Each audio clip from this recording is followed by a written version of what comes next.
now my pleasure to introduce, I think most of you in the audience appear to know him, Nicholas Garnett on In the Pink, a memoir, in conversation with Clayton Littlewood, columnist and author of Goodbye to Soho.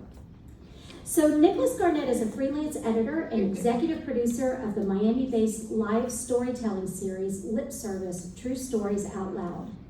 His writing has appeared in Salon, the Florida Book Review, TrueHumor.com, and anthologized in Sundress Publications' Best of the Net. In the Pink, a memoir examines a sea change in the history of America's conflicted attitudes towards sexual identities and lifestyles. It's 1991 in Washington, D.C. Nick is in his early 30s and scraping by when he runs into Rachel, a successful former business associate, and their ensuing romantic relationship opens a door to another world. Her circle of friends is a formidable group of A-list gay men at the forefront of the burgeoning circuit party scene, including massive AIDS fundraisers. Soon, Nick and Rachel become a major subculture's minor celebrities, the straight couple who party just as hardy as the boys. But as the excesses of the circuit catch up to them, and one after another of their fabulous friends self-immolate, and Rachel burrows into addiction, Nick feels trapped. The gray normalcy of his previous life terrifies him, but he must find a way out of this life to save himself. Nick today is going to be in conversation with Clayton Littlewood. Newspaper columnist, clothes store owner, and Soho scene veteran Clayton Littlewood is the author of Dirty White Boy, Tales of Soho, which began life as a blog with a cult following before becoming a popular column in the London paper. It was later turned into a play. He also wrote Goodbye to Soho, a sequel to Dirty White Boy, and 6 Stories, a collection of short stories drawing on a few of his best-known Soho characters. And with that, welcome to Nicholas Garnett and Clayton Littlewood.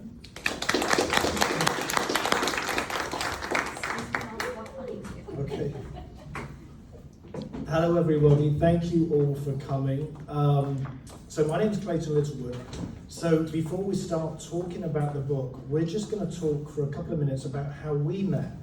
Because I haven't just been transported in here for the day. We actually go back 20 years, don't we? 20 years. I first met Nick. My husband at the time had a shop in Provincetown, probably on one of the gayest streets in America, Commercial Street. And the shop, believe it or not, was called Dirty White Boy. And Nick was working in there. So that almost sets the scene for what's to come, doesn't it? So Thanks guys, we'll see you later. Nothing more to say. On my first visit there, I walked into the shop and my husband introduced me to Nick. And I thought, well, he's in Dirty White Boy. Provincetown is very, very gay. Nick is obviously a gay guy too. And a big surprise, it turned out that he wasn't at all. And you'd never guess, by the way, we're both dressed, would you? So tell us, how did you end up in P-Town? Wow, well that is the story really that kind of defines the book. That's a perfect place to start. That was summer of 2005 or 6, I believe. The reason I had found myself there was because my marriage to my former wife had come to an end, and it had been sort of a lifelong dream for me to spend an entire summer in Provincetown, which, yes, is the gayest place on the planet. How many of you have been there? So you can testify. I think it's a remarkable place because it is also one of the most inclusive places in the world. They're walking down the same commercial street can be guys in assless chaps right next to straight couples with baby carriages. Really a remarkable place. So I was spending the summer there. I had known Clayton's to-be husband from the scene in Washington, D.C. I'd been to Provincetown many times. And I was working there as a sales clerk. And it was a job. And a good job, because you were right there. If you've been to Provincetown, it's plate glass windows right out in the heart of town, right across from Spiritus Pizza. And right, James? Like a cross-section of the world like you will never see anywhere else would come by and through that shop. So I have to say, it's one of the most beautiful towns in the US if you've never been. I've done a bit of traveling around the US, and it's my favorite town. You get a feeling as soon as you walk, you enter there of the history of the place. It's where the Pilgrims first landed.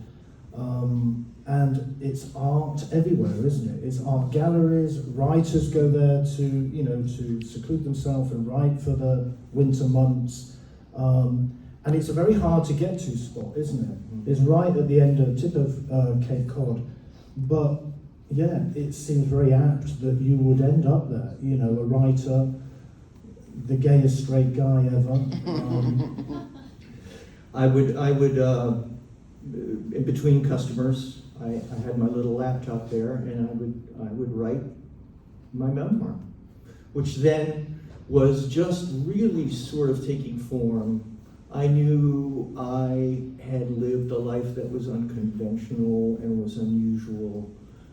So at that point, it was as much a diary as it was anything else. I was trying to get things down so that I would not forget them.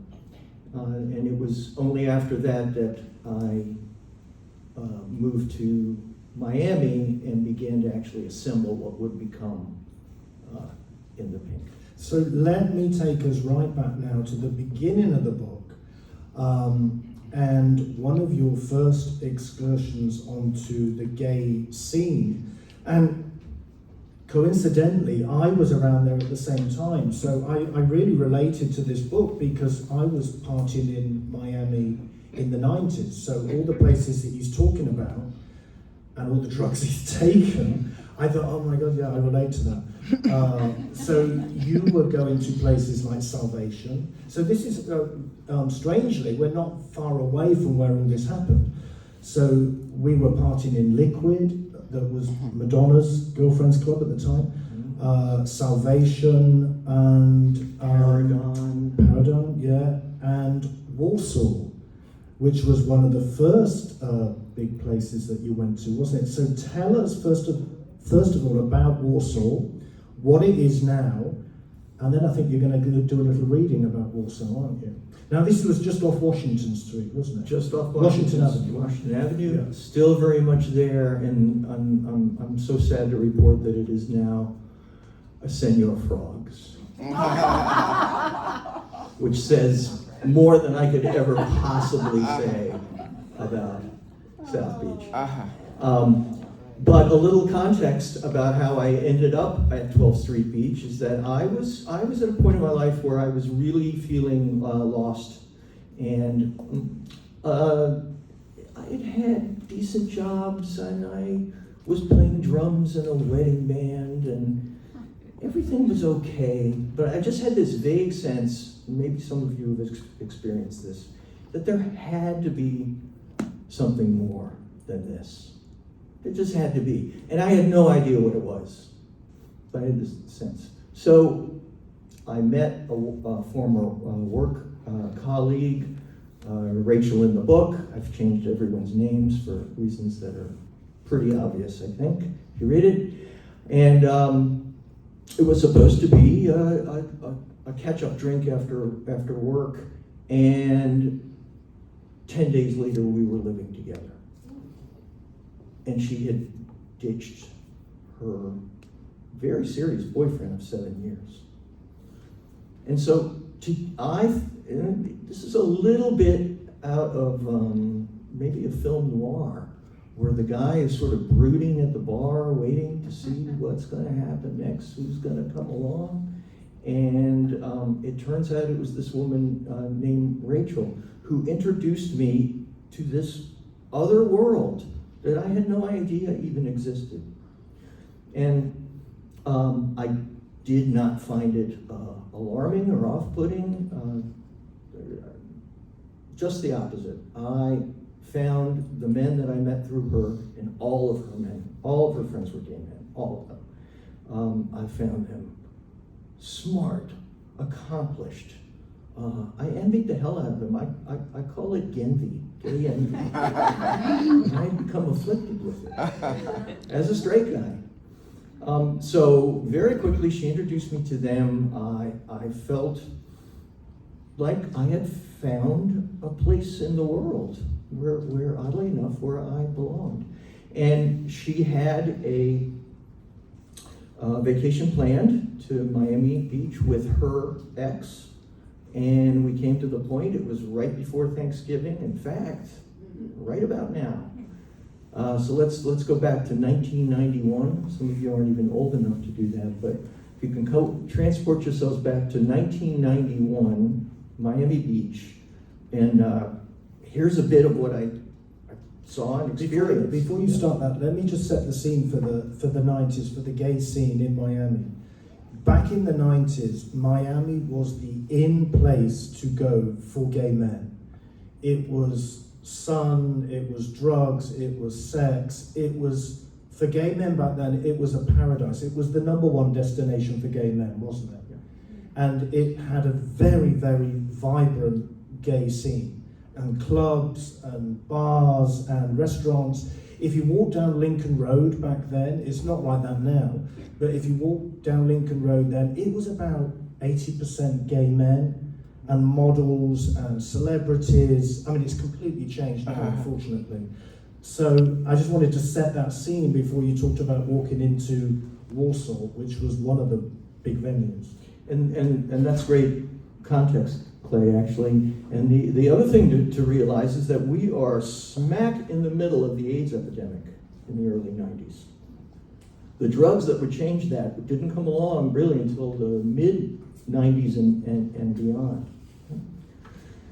So this is from a chapter, and these readings, I'm keeping them brief because I want this to be more of a conversation than a Q&A to open it up to you guys.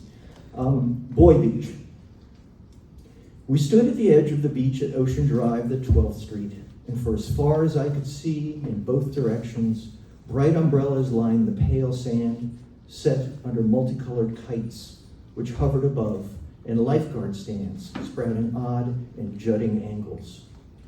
Strung along the length of Ocean Drive was a row of pastel-colored hotels, which gleamed in the shimmering sun. Before me lay South Beach, its star in full ascent. Spectacular and surreal, a crazy mashup of leggy models, muscle boys, hustlers, hipsters, all of them striding down Ocean Drive, past inscrutable old Jewish ladies in their saggy knee-high stockings, sitting on cheap lawn chairs outside their run-down hotels. I mean, this is a point where the transition was underway, so you still had a lot of these old Jewish, primarily ladies who had outlived their husbands, that were renting these, what were then very cheap motel rooms by the month, and sitting outside and watching the world change in front of them. We crossed the sand to where 2 large rainbow flags set on tall poles snapped in the breeze. They were obvious but unnecessary territorial boundary markers. Everyone was very much on display, preening, their bathing suits adjusted just so, their eyes busy scanning and assessing as they sipped their cocktails. Boom boxes belted out bass-heavy 4/4 beats. Men bounced from group to group, like buff, beautiful frogs on lily pads made of sand. The purposeful flirting reminded me of the college mixers I'd gone to with my frat friends, minus the belching, the stale beer, and the puking in the backseat of my car. It was as though I'd been allowed inside one of those fantastic Fifth Avenue department store displays at Christmas time.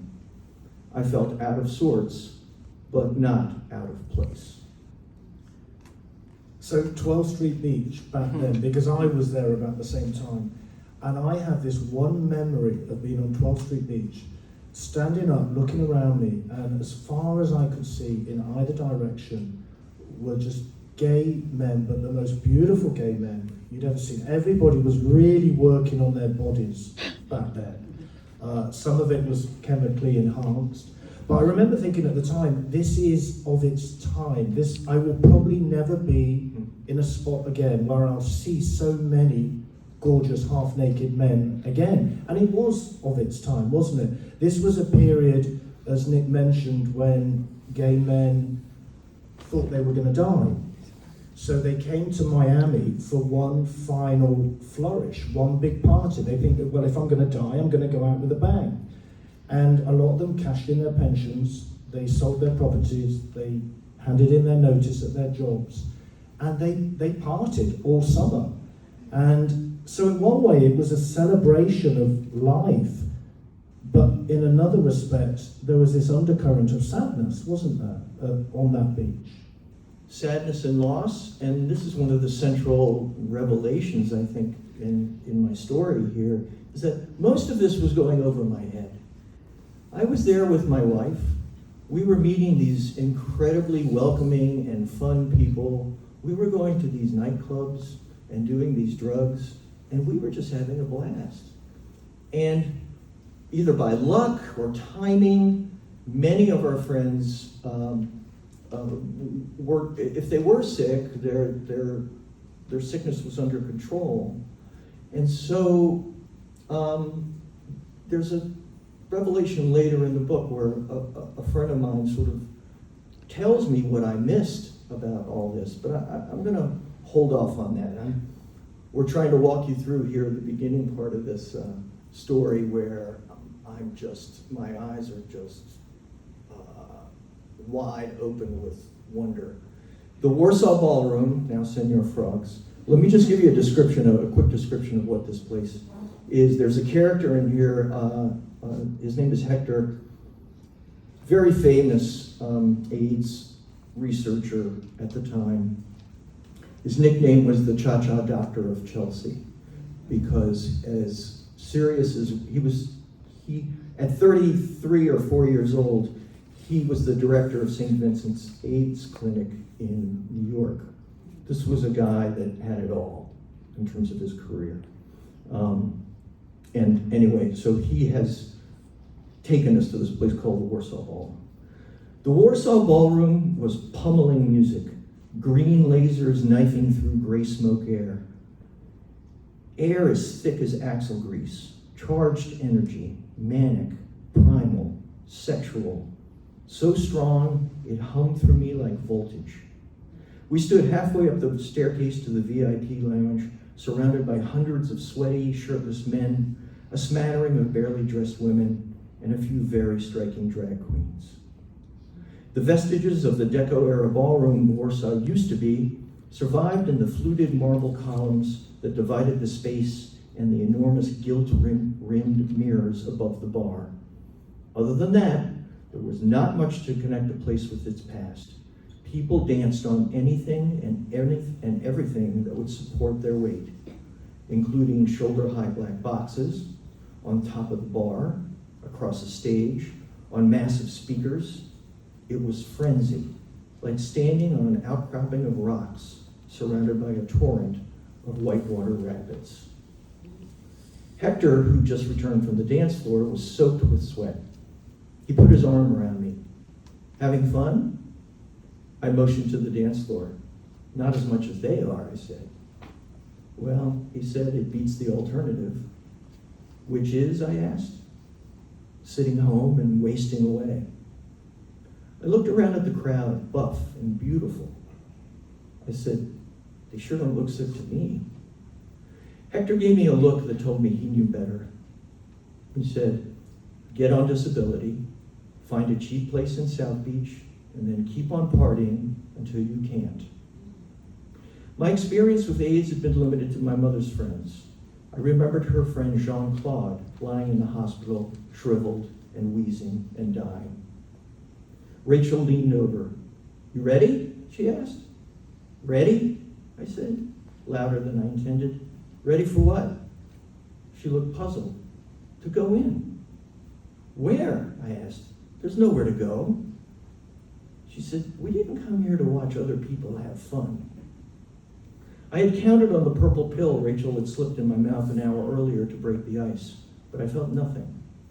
Everywhere men were kissing and groping, and from somewhere deep inside, off went a hetero alarm I didn't even know I had, complete with warning buzzers and flashing lights. Hector slipped past me, grasped my hand. I took Rachel's, and our fragile little train threaded its way down the steps and through the crowd, wedged between hot, slick bodies. I was disoriented by the music, the crush of flesh, and the flashing lights. Some of these men were huge, and some were hairy, and many were both. The stubble on their back raked against me. What was that smell? Antiseptic, like a doctor's office? Poppers, Rachel yelled to me over her shoulder. So I'm going to skip ahead through the piece of this chapter where I am struggling and a bit disoriented and not totally comfortable.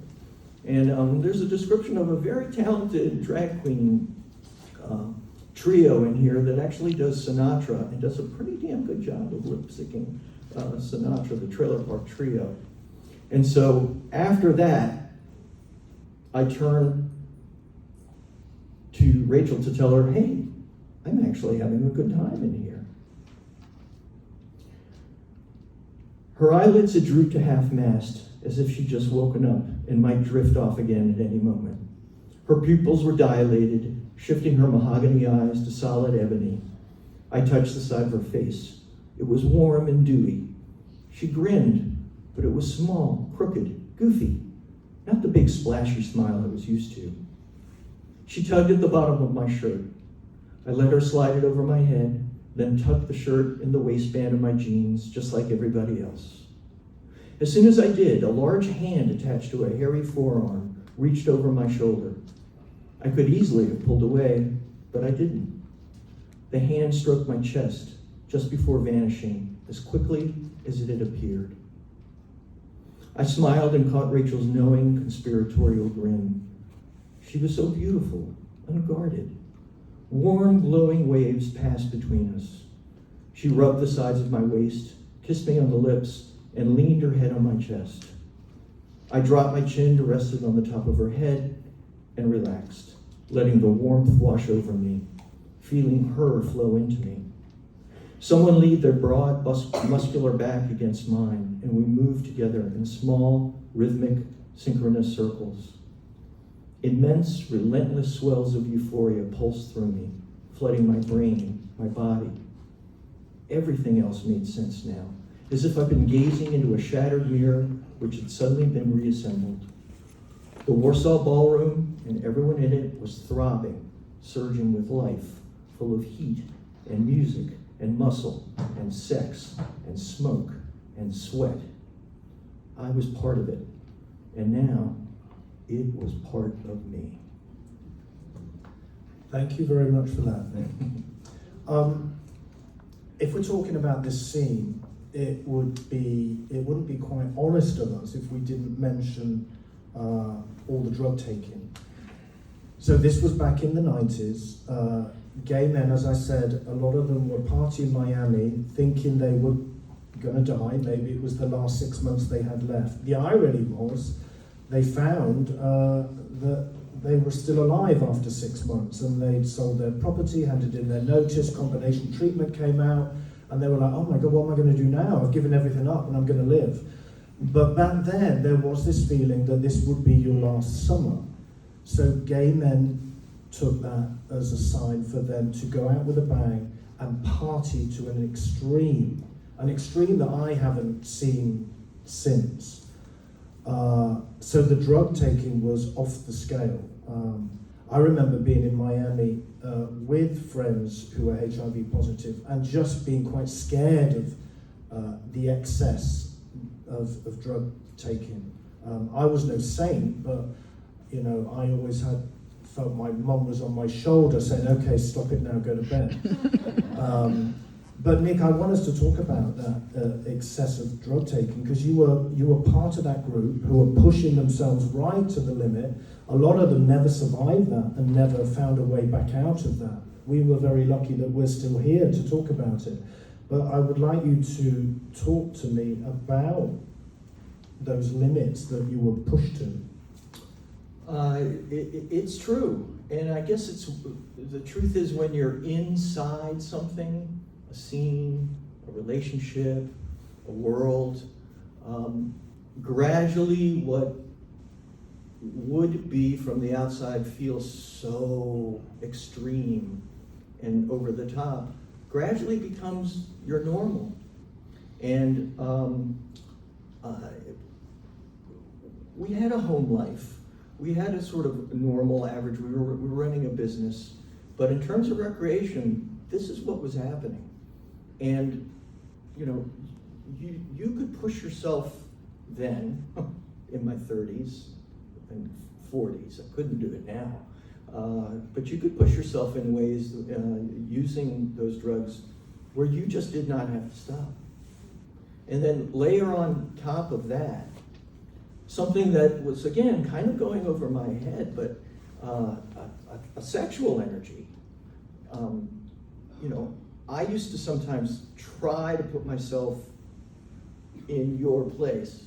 I'm using you now as, you know, the particular, but imagine yourself in a room this large, and it's 3 o'clock in the morning, and everyone is high, and you are surrounded, as a straight man, imagine yourself, a straight guy, surrounded by 500 of the most beautiful women you've ever seen in your life. And there are, to outward appearances, there aren't many limits on it. And so, I mean, here is a dark irony, is that these events that were created in order to, in some cases as fundraisers, and benefits, right, were proliferating a kind of behavior that was actually helping spread the disease that they were intended to ward off. And so, very seductive, but really unsustainable. Like, Yeah, we're talking about drugs here that when they first came out in the 90s, it was ecstasy, which was, back then, I sound like an old fuddy-duddy, but it was very powerful and not like it is today. And then obviously cocaine and marijuana, and then Special K came in, and then meth. So what started off as one drug to last you through the night ended up, as time went on over the next couple of years, as a cocktail of drugs, wasn't it? So that you weren't just awake for one night, you were awake for 3 nights. So imagine the toll that is doing on your body, your mental state, your finances. And that's the scene you were involved in. It wasn't just one night's of partying, was it? It was like 2 or 3 nights in a row. These circuit events that were going on around the country, they were full weekend parties, wasn't it? And to stay up for that length of time, you took a drug like meth to keep you going, didn't you? Yeah, and imagine the recovery time. Imagine just pushing yourself to stay up overnight.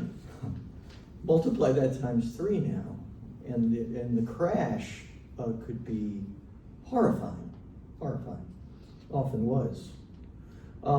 And I would say that when crystal meth hit that scene is when that scene began to take a turn from feeling joyous and connected, to a kind of a nasty, edgy hunger.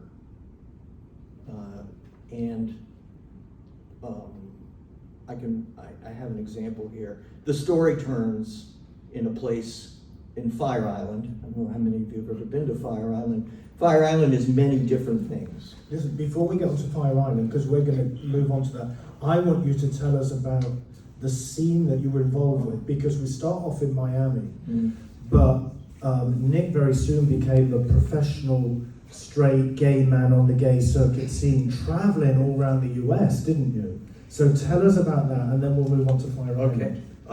Yeah, not restricted to the US. A very good friend of mine called me a scene queen. And by that, he meant I was attracted to the sort of glamorous aspect, globe-trotting aspect of this. First up was the Black and Blue Party in Montreal. I joined 12,000 people under the same enormous roof that hosted the expos and made the Warsaw Ballroom in Miami Beach look like somebody's spare bedroom. Cirque du Soleil performers and bungee jumpers dropped from the ceiling. DJ Junior Vasquez soaked the whole place down with his beats and then wrung us out like dish rags. We met boys from Boston, New York, San Francisco, Chicago, London, and Australia. The Black and Blue Ball drew hip, attractive people from all of Canada, including gorgeous French-Canadian women who wore nothing but spray paint and glitter and were invariably named Genevieve. Our hotel became a dorm, our doors flung open all the time, the party rolling from one room to the next. Then there was New York for the Gay Pride celebration. We stayed with Dr. Hector at his place in the heart of Chelsea. Hector was quite the host, supremely attentive. In fact, he never seemed to sleep or eat. One day, the laconic DJ that Hector had hired and installed in his loft played, with the assistance of Hector's meth, an uninterrupted 12-hour set. I, wanting to be a good guest, ended up dancing on the coffee table for much of it. 4 years after our first visit, we returned to South Beach, which had been busy transforming itself into the hippest place on the planet. A group of us had dinner at the Delano, amid the surreal Philippe Starck designed gauze-draped lobby and the Alice in Wonderland-inspired oversized chess pieces out by the pool. In the bathroom, I urinated next to Jack Nicholson, who was looking so Jack Nicholson in his gray sharkskin suit. The next night, we ate at the Red Hot Pacific Time restaurant, located on a resurgent Lincoln Road mall. At the next table over sat Cher, who looked like a kabuki porcelain doll version of herself. A couple of days later, we rang in the new year at Salvation. I lay on the floor and took a picture of everyone from below holding their champagne flutes together, a disco ball center frame. After Salvation, with another friend resting his chin on my shoulder like a slumbering dog, we cabbed it over to Hombre, the club of last resort, as Hector referred to it. Hombre was a tiny hole in the wall, with fog blown in so thick on the dance floor you couldn't see a thing, which revealed itself to be a blessing. There were drag queens, muscle boys, trannies, gangbangers, club kids, strippers, and one hulking guy who looked as though he'd just been banned from the set of an Ed Wood movie. On and on. And the way I summarize it at the end of that chapter is,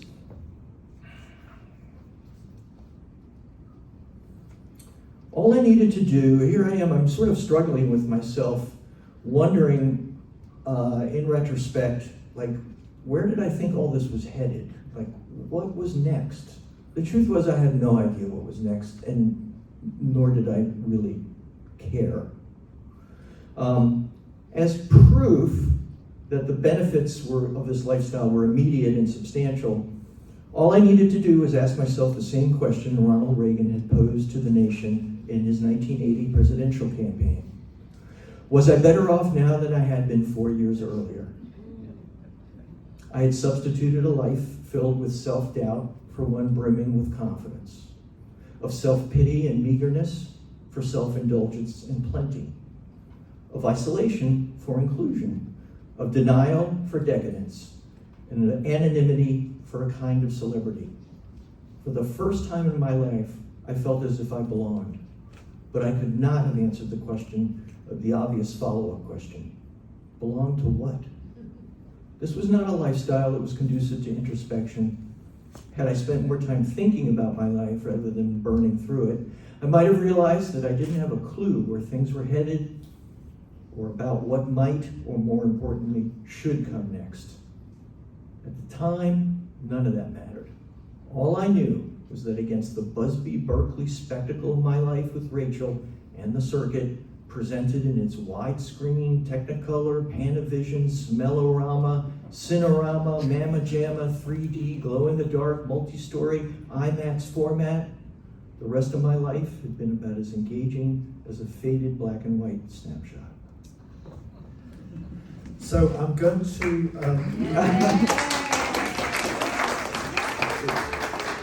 I'm going to imagine a scene now that is probably in the book many times. Imagine Nick on the dance floor with his top off, in the middle of the dance floor, probably under a mirror ball. He's quite high, surrounded by the most beautiful guys with the most beautiful bodies, sweaty, touching.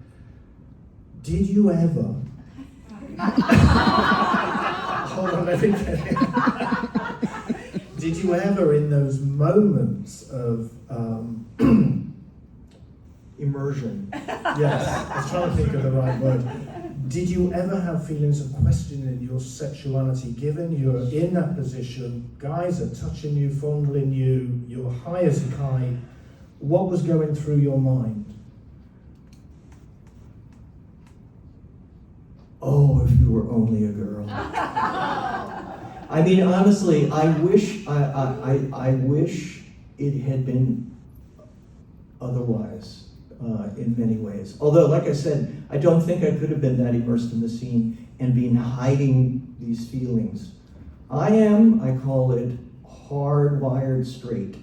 And that is why when I hear somebody say that homosexuality can be learned, I say, you are full of shit. I don't buy it for 1 second, because if that's true, then that somehow at some point I would have become interested in men. There will never be another better opportunity for me to have tried that out, and it just I appreciated men. I appreciated them for their beauty. I could go as far as saying, if I was gay, that would be somebody. Do you want to name a name? Why, Clay? So I suppose when you're on that dance floor and you're high and there's all these bodies around you, there's a certain amount of safety there because you know that your wife is a couple of meters away. So you have that safety to cling to, don't you? Now, once you split, and we'll get into that in a few minutes, but that safety net went, and so that feeling of euphoria and being accepted, that was lost for you once she was no longer there, wasn't it? Completely. Yeah. Do you want to tell us I about went that? out a couple of times after she and I split with the same group of men, the same friends, my best friends, and we would go to a club, and if they had invited somebody else over, immediately that person would either come on to me, or if they told him, don't bother, he's straight, would never believe me. They just wouldn't buy it. And in the clubs, it was, I was just another one of the boys, which meant that I was fair game. So it was awkward. It was not fun. And I will also say that as a straight guy going into a straight club scene was never the same. I never found the same kind of energy. There always seemed to be a harder edge, more predatory kind of energy in the straight version of that world. And I'm not a sociologist. This book is not meant to be social commentary about, the gay scene in the 90s. All I can tell you is my experiences, and that I always felt that there was, I always admired gay men for the way that they could just sort of flirt and connect easily. Like there didn't seem to be quite the same amount of games and barriers. Now, I will say that once people got into relationships, I thought it was all the same. It seemed to be like my gay friends that were in relationships had every bit the challenges of staying in a relationship. But up to that point, yeah, if I had a choice in my life at some point, I would have been gay. Okay. Well, that's a nice admission there. Thank you very much. Hence the suit. Okay, so we're going to talk about a place called Fire Island. Now, Gay men seem to have adopted these very hard to get to places and turn them into these fabulous destinations. So I'm talking now about Key West in the 70s and 80s, which was a huge gay destination until AIDS decimated that town. If you've been to Key West, you know it's quite a trip to get there. It's a beautiful trip, but it's right at the tip of the Keys. The same for B-Town, if you go to Provincetown. It's right at the very end of the peninsula of Cape Cod. Very hard to get to, but once you get there, it's paradise. Fire Island is the same, isn't it? I went there once and was quite poor and couldn't afford a hotel, so I had to party all night and then get the ferry back. So I looked terrible on the way back. But I remember it was quite a trip to get there, but once you got there, you're in this like gay paradise. So do you want to tell us now about, first of all, before you read anything, I want you to tell us about Fire Island, what your feelings were, what it was like, and then maybe we could get on to a reading about Fire Island and why everything suddenly imploded for you there. Yeah, Fire Island had been held up to us as sort of the promised land. And we decided in our relationship, pretty far into it, that why should we be the only two straight people in this scene? Let's invite another straight couple with us in what might be the worst idea I've ever had in my entire life. So we invited Jason and Mandy to come with us. They were very attractive. They were personal trainers. They had dabbled in the scene. None of us knew what we were getting into, because at that point, Fire Island had really become sort of this cauldron. It was the place where that entire scene, with the inclusion of crystal meth, now had coalesced. And so we decided to go for this party called Morning Party and bring along Jason and Mandy. And here's a scene from what happened. Rachel, a dozen or so gay men, and I stood by Dr. Hector's poolside jacuzzi on Fire Island and watched Mandy and Jason again. It was sex, but it wasn't particularly sexy. More Animal Planet than Spice Channel. Mandy had braced herself against the edge of the blue fiberglass tub, her ropey black hair spilling down in front of her, except for the thick band Jason had gathered in both fists. With each of his thrusts, a swell of water cascaded over the lip of the tub to the deck below. The sound of water slapping wood blended with the couple's staccato rasps and grunts to form an oddly syncopated rhythm. It was a pretty slick groove, actually, somewhere between bossa nova and Barry White.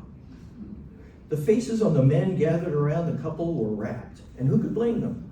This was at least as good as any porn movie, and it was the real thing, and it involved a hot straight man with huge muscles and tattoos. I turned to Rachel, and she gave me a different take. Annoyance. Our friend Trevor had been wrong about Fire Island. It was more, much more. The place was as over the top as William Shatner reciting Shakespeare. Narrow boardwalks wound through pine forests and connected the houses together like the yellow brick road. Trees reverberated with the clickety-clack of big men pulling little red wagons full of groceries and luggage to and from the ferry terminal. There were miles of desolate sand dunes and achingly beautiful sea-lined beaches. But all that bucolic splendor was just a setup for what this place was really all about.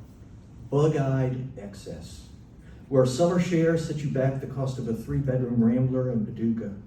Huge lavish parties, smaller yet more lavish parties, social climbing galore, one-upsmanship, balls to the wall, 24/7. The only nightclub, the Pavilion, was a wooden sweatbox. In the morning, a stream of tweaked-out zombies shuffled shamelessly along the walkways on the prowl for their house or an after-party, but mostly for sex. And on Monday, the human effluence made its jittery, sleep-deprived way down to the dock for the bucket of blood for the Bucket of Blood ferry boat back to Sayville. Just sounds like you were on that ferry boat. Completely, it felt like there were no limits, especially in the house where we stayed. There were a couple of porn stars, or male porn stars living there, and they had their groupies coming. It was, looking back, completely out of control and completely disastrous for us. So basically like Great Gatsby, but the 70s gay version. Like Great Gate, right? Yeah. Gay Gatsby. So Gay I- Gatsby, there it is. Yeah. So I don't want us to get. Hold on, we're going to do questions and answers in a minute if we just get through this bit.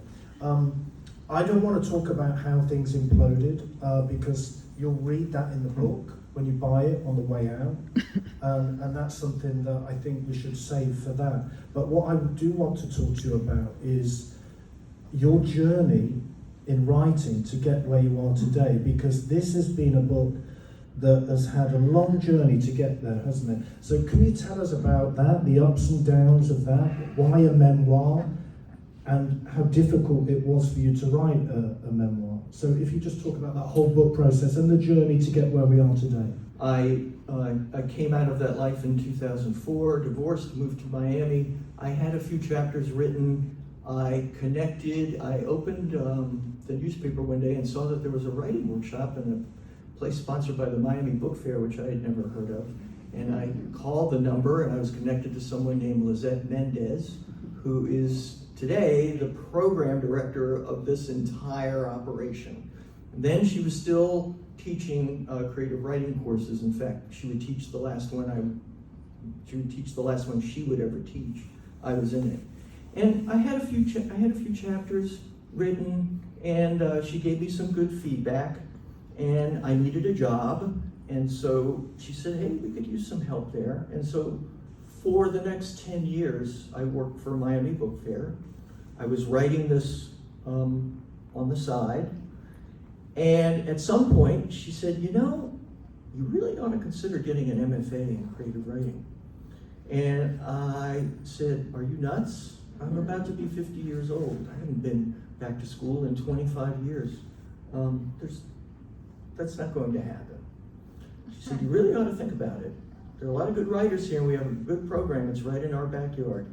And so eventually I went and I had a visit with Lynn Barrett, who was seated right behind my wife. And we had a talk about it, and I decided I would apply. And to my amazement, I got in. And that completely changed my life because I became a teaching assistant. So I was basically living the life of a full-time graduate student. And I had a complete draft after my first year in the program. And I even had a literary agent who was interested in it. And I thought, wow, I'm going to get published while I'm still in my MFA. That was 11 years ago.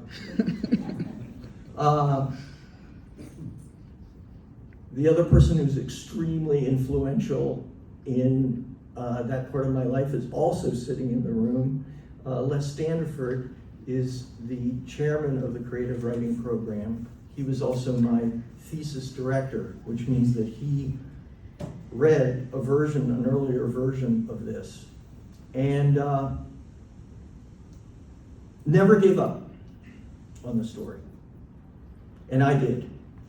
After a few agents and many, many rejections and years, I finally, I would get very lovely rejections. So the writing is good, it's very vivid, but straight guy gay world, I don't know an editor who's going to touch that.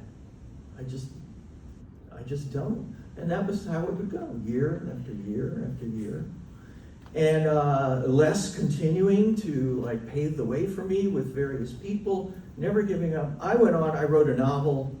I was looking for an agent to represent that novel. And I won't go into the details, but I think the moral of the story is people say don't give up. I'm going to be honest with you, I had given up. But the story remained out there enough in the world so that another faculty member at FIU, John Dufresne, who had really not read a word of it, asked to see it, and I shared it with him, and he sent me back some notes, which I incorporated. I sent it back to him on a Thursday, and the following Monday, he said, I know somebody who wants to publish, after a dozen years. Now, I read this book in its original form many, many years ago. So to get to this stage now, I mean, I bow down to you for doing it, and I'm so proud of you for getting this book out. So I would like you to dig deep into your pockets and buy this, because this is really going to entertain you. You've got a taste of what's in this book in this talk. I want to end, before I pass over to questions and answers, by a final question, which is, what would you like all the people here that are definitely going to buy this book, what would you like them to take from this book? What is the relevancy? What would you like them to come away with having read it? Well, I think if you look past the backdrop of the story and where it's set and who's in it, and I think this is a story of someone trying to find their place in the world.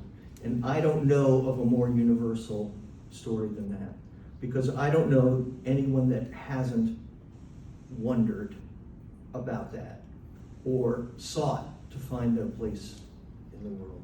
In the end, that's all I was doing.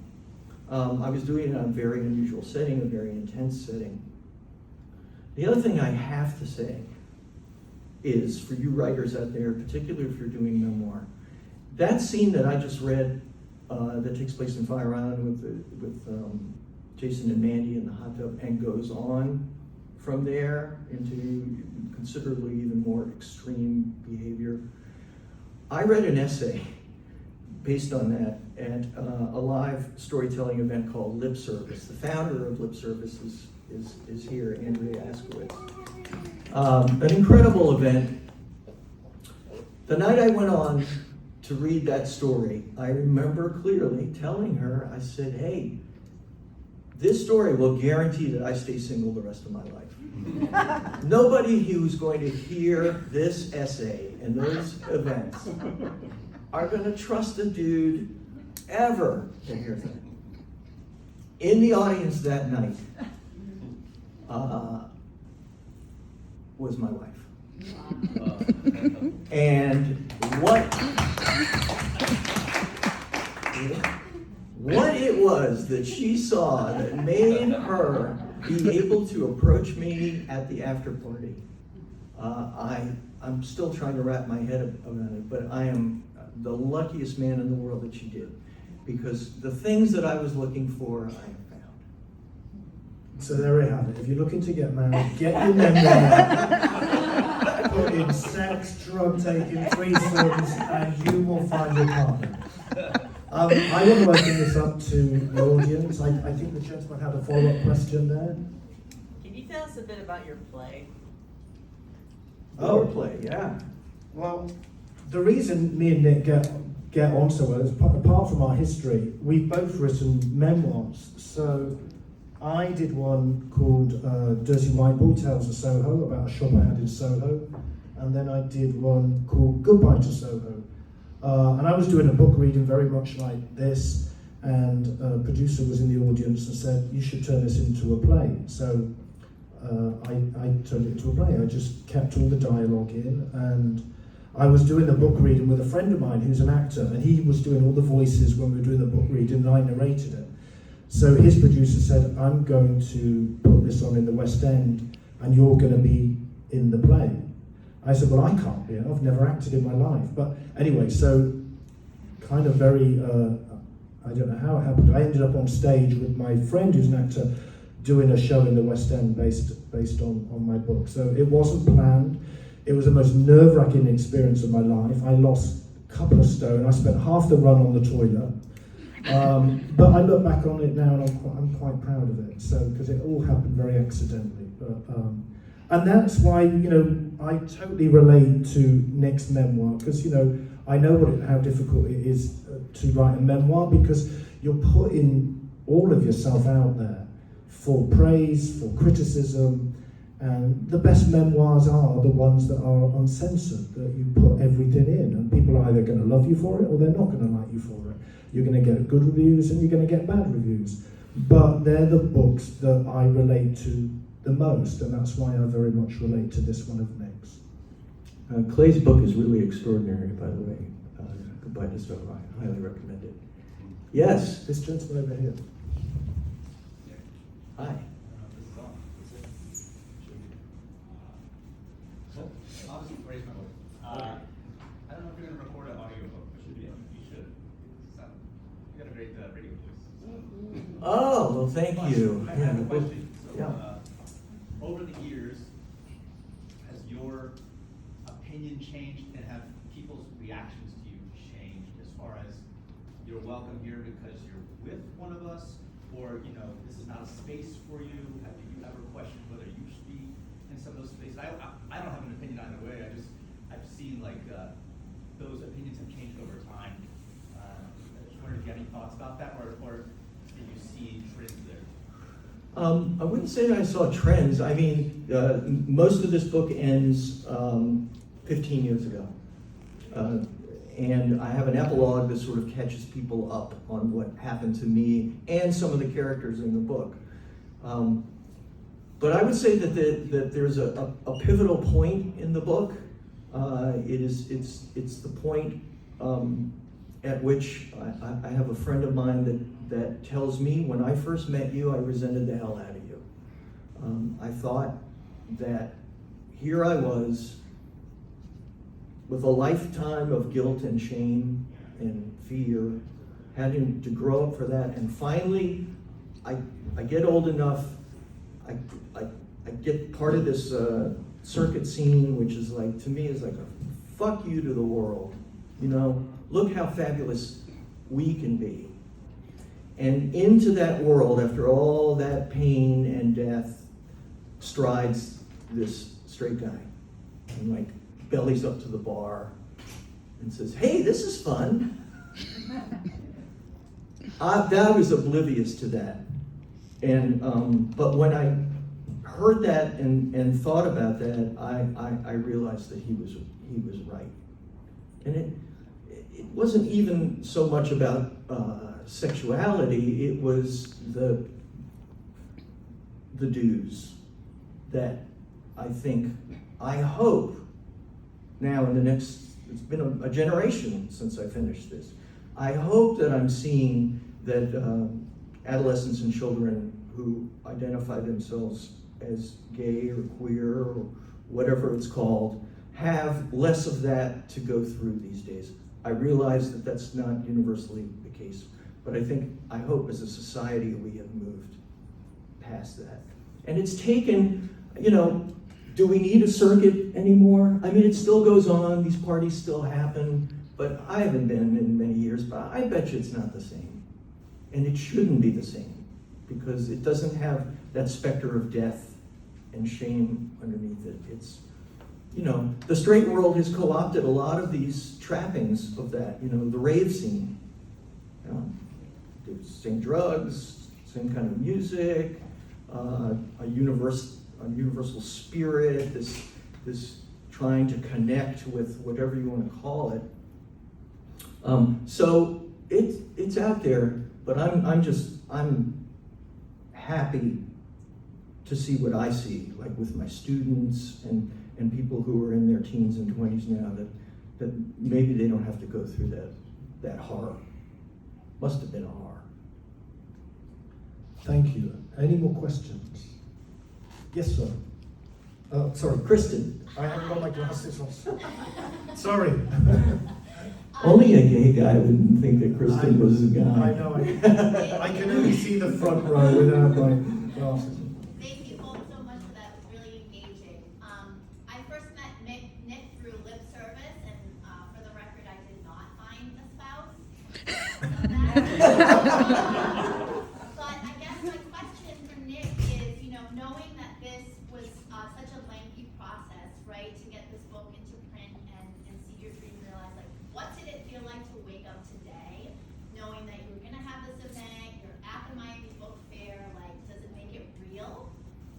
It does right this second.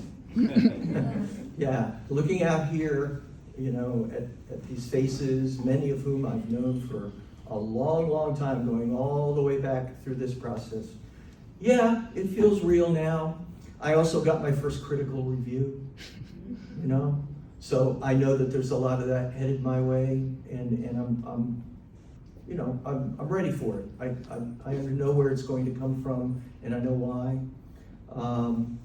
But mostly, I feel a tremendous sense of relief. Relief and yes, affirmation. It was like, I just knew if somebody would give the story a chance, that, I'm not talking about a blockbuster or anything like that, but that it would go out into the world and people would have something to say. And I could share what I had to say. And, you know, it would be like a conversation with the world. And I'm tremendously grateful. That's really all I can say. It's like, I feel, looking at here, it's like a montage of 15 years of my life here. There are people here that have been so generous and so lovely. By the way, who likes the cover? Okay, I'm embarrassing the hell out of him. Lou Lozado, sitting right there, saw my version of the cover and said, "Hey, Nick." He had done lip service, that was our connection. "Hey, Nick, let me see, maybe you want to give me a crack at that." And this is what came from it. And just to give you an idea of how cool my present wife is, that's my shoe. And that's hers. That's hers. At her closet. So thank you so much. Oh, I see we have one more question. Go right ahead. Yeah. This isn't even a question. I'm Les, stand-up work. I've read over 30 years quite a few manuscripts, as you might imagine. And I say it on the back of the book, and I want to say it to all of you here, just so you will follow that instruction and get out and buy this. I haven't read a book like this before. As far as I know, I might possibly not know. There is no other book like this. Good on you. Thank you very much. The book is on sale outside in the foyer. Please buy it. Please support Nick. Please review it for him on Amazon. Reviews count. Thank you very much. Thank you so much, people.